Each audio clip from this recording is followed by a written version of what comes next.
ब्रह्मपुत्र नदी का उद्गम तिब्बत के अंगसी ग्लेशियर से होता है, जो कैलाश पर्वत के पास स्थित है। तिब्बत में इसे यारलुंग त्सांगपो कहा जाता है। यह लगभग 5,300 मीटर की ऊंचाई से पूर्व की ओर करीब 1,700 किलोमीटर तक बहती है। इस क्षेत्र में नदी गहरे और संकरे घाटियों से होकर बहती है। नमचा बरवा पर्वत के पास यह एक तीखा मोड़ लेती है, जिससे यह विश्व की सबसे गहरी घाटी बनाती है।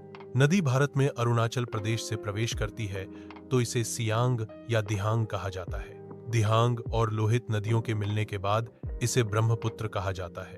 असम में ब्रह्मपुत्र नदी में कई सहायक नदियां मिलती हैं। इनमें से कुछ प्रमुख नदियां हैं सुबनसिरी, जिया भराली, दिहिंग, बूढ़ी दिहिंग, दिसांग, धनसिरी और कोपिली।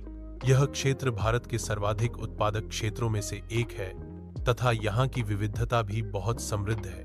ब्रह्मपुत्र नदी असम से बांग्लादेश में प्रवेश करती है, जहाँ इसे जमुना कहा जाता है। जमुना नदी आगे चलकर गंगा नदी से मिलती है और संयुक्त रूप से पद्मा नदी कहलाती है।